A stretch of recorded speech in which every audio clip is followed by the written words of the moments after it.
স্বৈরশাসক শেখ হাসিনা ও তার সহযোগীদের আশ্রয় প্রশ্রয় দেওয়ায় বাংলাদেশের সার্বভৌমত্বের জন্য ভারত হুমকি হয়ে উঠেছে বলে মনে করেন বৈষম্যবিরোধী ছাত্র আন্দোলনের আহ্বায়ক হাসনাত আব্দুল্লাহ।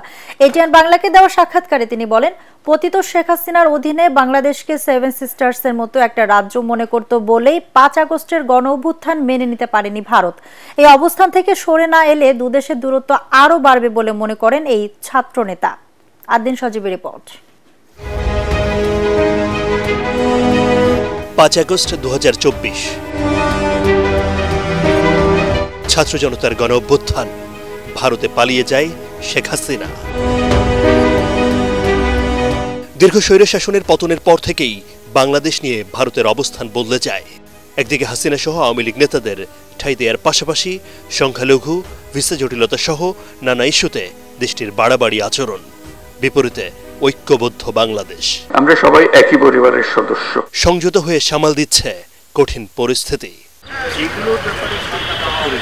বাংলাদেশ ভারত সম্পর্ক সহ সমসাময়িক বিষয়ে এটিএন বাংলার সঙ্গে খোলামেলা কথা বলেছেন বৈষম্যবিরোধী ছাত্র আন্দোলনের আহ্বায়ক Hasnat Abdullah. Double million offer Walton fridge কিনে পেতে পারেন ২০ লক্ষ টাকা, রয়েছে কোটি কোটি টাকার নিশ্চিত উপহার। ভারত একটা দীর্ঘ সময় আধিপত্যবাদের যে বিকাশের শস্যভূমি হয়ে উঠেছিল এই হাসিনার অধীনের বাংলাদেশ, সে আওয়ামী লীগের মধ্য দিয়ে সে কিন্তু সেভেন সিস্টারের মতো এটা 8 সিস্টার হিসেবে এই বাংলাদেশকে বিবেচনা করেছে এবং এটির মধ্য দিয়ে কিন্তু সে আমাদের এই যে দক্ষিণ এশিয়া তার আধিপত্য বিস্তার করে রেখেছিল এবং ভারতের সাথে পার্শ্ববর্তী কোনো দেশের সম্পর্ক ভালো নেই। ভারতকে আওয়ামী টেররিস্টদের সেফ হোম উল্লেখ করে গণঅভ্যুত্থানের নেতৃত্ব দেয়া এই ছাত্রনেতা বলেন, জুলাই বিপ্লবের হত্যাকারীদের আশ্রয় প্রশ্রয় দিয়ে বাংলাদেশ রাষ্ট্রের সঙ্গে দূরত্ব বাড়াচ্ছে দেশটি। হাসিনা সহ আওয়ামী যত দূষর রয়েছে সবার এখন সেফ হোম হয়ে উঠেছে হচ্ছে ভারত। তার মানে হচ্ছে ভারতের যে বর্তমান যেই অবস্থানটি আমাদের কাছে সেটি হচ্ছে হাউস অফ টেরর। ভারত হয়ে গিয়েছে এখন জঙ্গি গোষ্ঠীর পৃষ্ঠপোষকতার একটি জায়গা।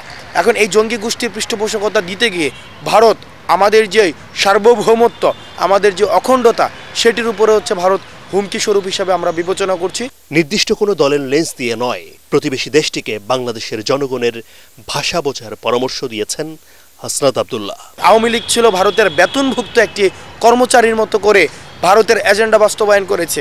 যখনই দেখেছে জনগণ সেটির বিরুদ্ধে তার রায় দিয়েছে, তখন ভারতের মাথা খারাপ হয়ে গিয়েছে। জনগণের সাথে ভারতের যেই রাষ্ট্রের যেই দূরত্বটি, সেই দূরত্বটি আরও বেশি সেটি বিস্তৃত হবে, যেটি আমরা চাই না।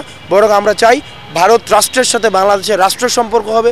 ভারতের শুভ বুদ্ধির উদয় হবে এমন প্রত্যাশা করে ছাত্র আন্দোলনের এই শীর্ষ নেতা বলেন, ন্যায্যতার ভিত্তিতেই আগামীতে দুদেশের সম্পর্ক আরও উন্নতি হবে। আমরা বাংলাদেশে তাদের ষড়যন্ত্রের ফাঁদে পা দিচ্ছি না। আদিন সজীব, এটিএন বাংলা, ঢাকা।